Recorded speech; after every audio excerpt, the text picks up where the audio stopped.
What's the saddest meal you've ever eaten? My parents never really got along as I grew up. And even as a kid, I kinda knew my parents didn't love each other. One day when I was 10, my mom finally packed up and left while my dad was at work. Except she entirely gutted the house, furniture, clothes, dishes, silverware, electronics, everything, packed into the back of a U-Haul and drove off and left me. I remember crying and screaming and clinging onto her leg to not go, or at least take me with her. Anyway, I called my dad and told him what happened. He couldn't leave work early, but said he'd be home as soon as possible and to lock all the doors and windows and stay safe inside. I have no idea why, but I remember these panini-type sandwiches my dad made all the time for me and decided to make one for him. I think I just needed something to do. So I made him a sandwich, put it on one of the paper plates I found, as my mom had taken all the other dishes, and sat on the front stoop and waited for him. I kinda just stared at it and ended up sitting out there for about 4 hours. When my dad got home, he was shocked to see the house gutted. I kinda just held up the plate to him and said, "I made this for you." And he took it, sat next to me, and ate it with me. What are the craziest ways you've heard of people making money? In Air Force squadrons, it's normal to have a snack bar that the junior members run, usually quite poorly. At a base that I was stationed, one of the maintenance squadrons had an airman who was so bad at maintenance that they just put him on permanent snack bar duty. Airman Can't Turn a Wrench responds surprisingly well to his new task, and the snack bar is suddenly well-stocked and organized. Since the snack bar is so well-stocked, many of the maintainers just buy their lunch there instead of going to the dining facility on the other side of base. Even the aircrew stop by after a sortie to get a snack since the selection is so good. At the end of the year, he reports a profit of nearly $3,000 to the Squadron Booster Club. They are elated and keep him running the snack bar for the next few years. Before he departs, he trains a new airman to run the snack bar the same way he does. The new guy keeps it going, and at the end of the year, the new airman reports a profit of approximately $18,000. You guessed it, the first airman had embezzled all of it in untraceable cash, and since he'd cooked the books with absolutely no oversight, they couldn't prove shit. Teachers, what is your "this student is so smart, it's scary" story?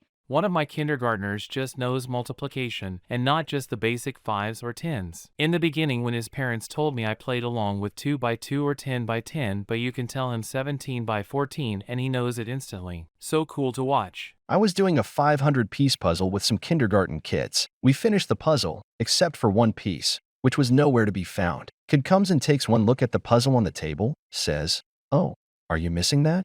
I know where it is, reaches into another completely different 500-piece puzzle, rummages for like 10 seconds, pulls the piece out, fits it in. I asked him how he knew it was there. He said he had done the other puzzle for a bit and noticed it. I asked him how long ago, and it was Christmas. It was February at the time. Kid was maybe 5 at the time. Might be more memory than intelligence, but that was crazy to see. I just realized I'm jealous of my 6-year-old. I woke up this morning and found my 6-year-old on the sofa, fully dressed and ready for school, an hour before he's supposed to be up. I ask, "Hey buddy, what are you doing up so early?" He replies, "I accidentally peed the bed this morning around like 4, and I tried to wake you up but couldn't, so I took my blankets off, put them by the laundry room and changed. Then I came out here." I thanked him for taking care of it, and I told him not worry. Next time, make sure you pee before bed. Accidents happen, blah blah blah, etc. Then he got up and got breakfast. I made coffee and I sat there and thought to myself, I'm jealous of this kid. It then reminded me of being around his age as a child, and I remember wetting the bed. But my first instinct wasn't to wake my parents. They would have beat the shit out of me. I instead went to the bathroom, stole a roll of toilet paper, and tried to dry my pee-drenched linen. Because I knew if my parents found out, I would be in so much trouble, and I was terrified of them. My son doesn't have to live with that kind of fear. Instead, he tried to get me, and when I didn't wake up, he took care of it himself. And I wish I felt that sense of safety and reassurance when I was his age. Women of Reddit, what is your worst nice guy experience? I forgot my wallet while standing in line at the cafe. I ordered and realized my wallet missing, so I said I'll just zip out to my car and pay when I got back. I was parked right outside. This guy behind me says he'll pay for my drink, and I tried insisting I would pay, but he pulled out cash and paid before I could really do anything. I said thank you and chatted while waiting for my drink. I was on my way somewhere, so as I'm leaving he leaves too and asks if he can have my number. I was honest and said I was on my way to see my boyfriend. This guy just fucking snaps, grabs my coffee, throws it across the street and tells me I'm leading him on and I'm a fucking bitch, and then he storms off. I just went to my car and got my wallet and bought my own coffee. The owner saw the whole thing and told me he's now banned from the cafe. Apparently he'd done similar shit with other women, and this was the last straw. What was the dumbest rule your school enforced? The high school girls' room was going through too much toilet paper, so the dean, a woman, stood outside the door and distributed a few squares of one-ply institutional toilet paper to us as we went in. If she noticed toilet paper on the floor, our ration got cut down. If we asked for more bigger jobs, we were told to save it for home. There were several episodes of girls stuck in stalls until friends could beg for more TP because of period messes or unexpected bowel incidents. The dean wouldn't even hand it over. She would go in the bathroom and pass it a few squares at a time over the door. If you didn't catch it as it fell and it landed on the floor, well, that's your fault and you're not getting more. If you use more than she thought necessary, tough luck. Go to class with blood/shit on your body. What did a crush do that made you instantly lose interest in him, her? She asked me to prom. I said yeah. 2 days before prom, I actually don't want to go with you.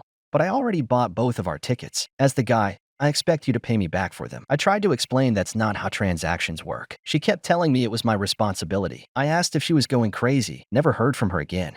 He drove like an idiot while I was in the car. I literally thought he was going to kill us, and he was road raging the whole time. This was on the highway too. I asked him to stop driving like that and he didn't. Never going out with him again. They poked fun at my mom. Going to a primarily white school, him and a group of his guy friends always made fun of how she dressed and how short she was. I didn't super know him, but he was a part of the group that did. And that's all I needed to know. My mom is this sweet, short Asian woman who loves to smile.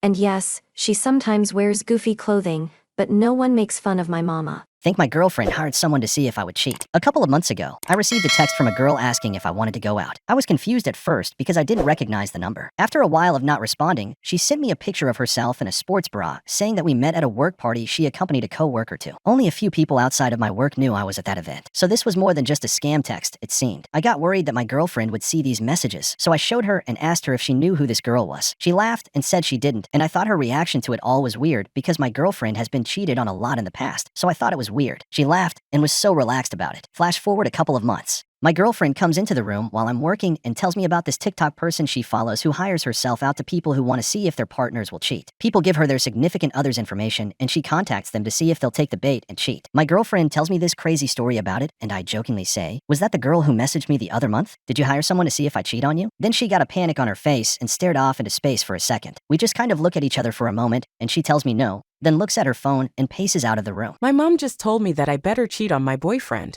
I, 20F, have been with my BF, 23M, for 2 years now. He is the most handsome and gentle man I have ever seen. He is always understanding and accept me as I am. He is my first time. We became intimate after 3 months, but I told my mother that I did it now. She is very religious and didn't really accept that kind of thing before marriage. I was surprised of how calm she responded. She asked me if my BF has another partner in the past. I told her that was with a girl that cheated on him and talks crap about him. He cut himself because of her. After I explained that to my mom, she said, "Well, it's not the girl's fault. If he wasn't enough, you'll do the same, you'll see." Now I can't stand to talk with her. She just told me to do the most disgusting thing from my point of view. I can't see. When did you realize you married the wrong person?